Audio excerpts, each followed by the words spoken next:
Now, let's go across to my colleague Neha Tyagi, who is in conversation with HDFC top boss Keki Mistry on the sidelines of the Corporate Governance Summit. Listen in. First of all, regulators have done a fantastic job. SEBI has really done extremely well in terms of the control that they've brought into the system. So hats off, congratulations to them. I think it's just a question of transition. It's a new world. It's a new future that we have to get used to. So companies will have to adjust their thinking. We are becoming much more global. We are getting so much of global money coming into the country that we have to follow global standards, and these are global standards which we have to follow. It's just that temporarily there is a sense of risk averseness that is set in. That is the only thing that needs to get addressed. People have to be willing to take on a little more risk, because that is the best way in which lending can flourish in the banking system, and that is the best way investments can flourish in industry. So how do companies deal with it? Because whether genuine or not, the moment these news crop up, there is instant erosion as far as the stock of the company is concerned. There are so many issues that crop up. So how do companies deal with it, and how do they build that trust that everybody is talking about within the shareholder community? I think trust is very, very important. It's so very critical.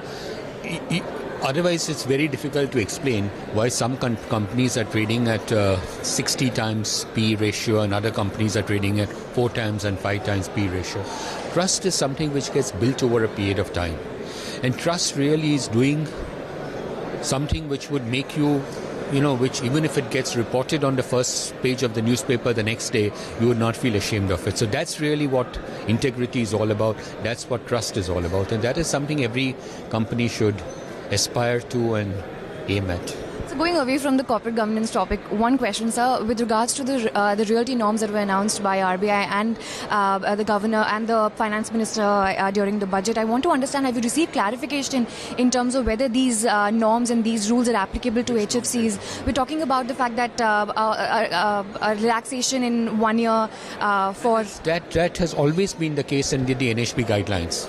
So there's nothing, it's now been brought in for banks. It was always in existence for housing finance companies. And now that we have this provision along with the relief that has been announced earlier by the FM, do you finally see the issues that are going on with the realty industry? Well, if you really look at the real estate industry, you break it in 2 categories. You have the commercial, and then you have the residential. The residential is under some stress in the high-end market. In the affordable housing market, the growth is good, everything is fine. There is no oversupply. It's only in the high-end markets of Mumbai and Delhi and Bangalore and places like that that you see some stress. The commercial part of the real estate business is also doing extremely well. So it's really the high-end Mumbai, Delhi, Bangalore market where there is some stress. I think the point is, to my mind, the only real problem is the stuck projects. There are so many projects which are stuck all over the country, and we have to find a way of resolving this issue of stuck project, because unless this issue is resolved, I don't know. There are hundreds of thousands of home buyers who bought apartments in these projects. These projects are not getting completed. Now, they are not getting completed for a number of valid reasons. It's not because of misappropriation of money or frauds or anything of that sort. It's not that way.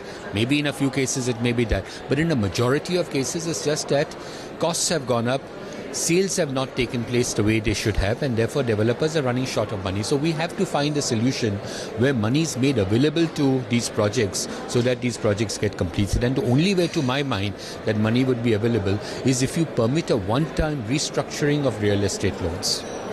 A one-time restructuring. If that is allowed, then new lenders will come in and provide funding for a project with proper diligence, proper safeguards, ring-fencing the money.